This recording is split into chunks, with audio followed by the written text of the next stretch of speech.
Dalam pembahasan kali ini, kita akan mengungkap sebuah bahan rahasia yang ternyata.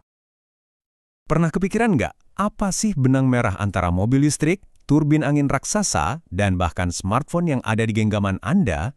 Jawabannya, mereka semua bergantung pada serangkaian material yang luar biasa, dan ternyata sangat langka. Yap, semua teknologi canggih ini, mulai dari magnet super kuat di mobil listrik, baterai performa tinggi, sampai sistem pertahanan yang krusial, semuanya ditenagai oleh sekelompok unsur spesial yang punya sifat magnetik, fosforesen dan katalitik yang unik. Unsur-unsur ini sering disebut sebagai vitaminnya teknologi modern. Dan salah satu sumber terpentingnya adalah mineral yang mungkin Anda belum pernah dengar namanya, monasit. Oke, sekarang kita masuk ke bagian yang paling menarik. Kita nggak menemukan mineral krusial ini di tambang-tambang baru yang luas loh, tapi di tempat yang jauh lebih mengejutkan. Selama puluhan tahun sisa penambangan timah ini cuma dianggap, ya, sampah, limbah. Padahal, tumbukan pasir dan lumpur ini sebenarnya adalah harta karun terpendam yang kaya akan mineral berharga, termasuk si monasit tadi. Jumlahnya nggak main-main loh. Diperkirakan ada sekitar 30.000 ton unsur tanah jarang yang terkunci di dalam tailing timah Malaysia saja. Coba bayangin, itu potensi yang luar biasa besar. Jadi, tantangan terbesarnya sekarang adalah gimana caranya kita bisa memisahkan butiran-butiran kecil monasit yang berharga ini dari bertonton pasir secara efisien. Ini seperti mencari jarum di tumpukan jerami, tapi dalam skala industri. Nah, untuk menjawab tantangan itu, ada proses multitahap yang cerdas. Setiap langkahnya menggunakan sifat fisik yang berbeda untuk menyaring dan pada akhirnya mengumpulkan monasit. Prosesnya ada 3 langkah utama, gravitasi, magnetik, dan elektrostatis. Yuk kita mulai dari yang pertama, yang paling mendasar, pemisahan berdasarkan berat. Coba bayangkan, proses mendulang emas, tapi ini versi skala industrinya. Dengan menggunakan getaran dan aliran air, mineral-mineral yang lebih berat dan berharga dibiarkan tenggelam dan terkumpul. Kuncinya ada di berat jenis. Monasit itu jauh lebih berat, sementara mineral sisa kayak kuarsa itu ringan banget. Nah, perbedaan berat inilah yang dimanfaatkan.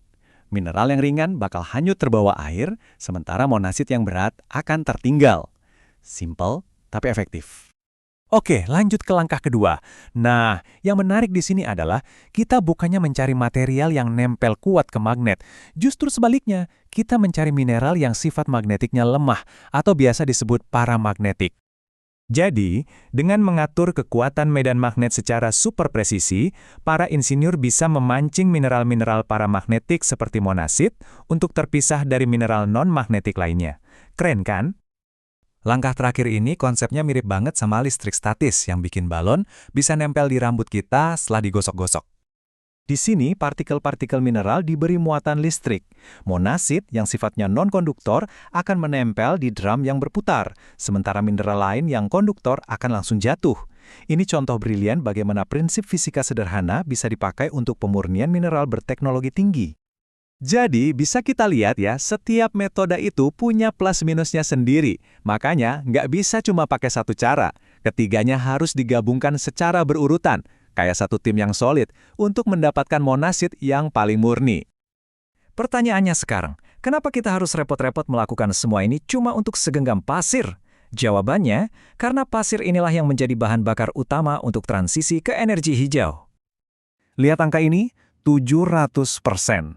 Itulah proyeksi pertumbuhan pasar untuk neodymium, salah satu unsur kunci dalam monasit, yang didorong oleh permintaan gila-gilaan untuk turbin angin dan mobil listrik. Serius, tanpa pasokan yang stabil dari unsur-unsur ini, kemajuan kita menuju energi bersih dan transportasi ramah lingkungan bisa melambat drastis. Dari magnet terkuat di dunia untuk mobil listrik, sampai baterai canggih di mobil hibrida, semuanya butuh monasit. Karena perannya yang sangat vital, nggak heran kalau mengamankan pasokan mineral-mineral kritis ini sekarang jadi fokus utama, bahkan jadi ajang perlombaan antar negara di seluruh dunia. Kalau kita lihat datanya, jelas banget kalau lanskap produksi global ini sangat terkonsentrasi. Tiongkok mendominasi hampir 70% pasokan dunia. Ini menciptakan ketergantungan yang cukup signifikan bagi negara-negara lain. Dan ini bukan cuma soal gadget atau mobil listrik. Kutipan ini menyoroti kalau pentingnya unsur tanah jarang ini sudah masuk ke ranah keamanan nasional. Mineral ini ternyata juga vital untuk sistem pertahanan canggih seperti sistem pemandu rudal. Jadi, tantangannya sekarang sangat jelas. Gimana caranya memenuhi permintaan yang terus meroket, sambil di saat yang sama mencari sumber-sumber pasokan baru agar tidak bergantung pada satu negara saja. Dan disinilah kita kembali lagi ke tumpukan sampah tambang tadi yang kini dilihat sebagai sumber daya strategis. Jadi, pertanyaannya adalah, seiring teknologi kita yang makin haus akan unsur tanah jarang, bisakah kita secara berkelanjutan mengubah limbah masa lalu menjadi harta karun untuk masa depan? Sains sudah menunjukkan jalannya, ini sangat mungkin. Tapi, untuk melakukannya dalam skala global, ini akan menjadi salah satu tantangan rekayasa dan geopolitik terbesar di zaman kita.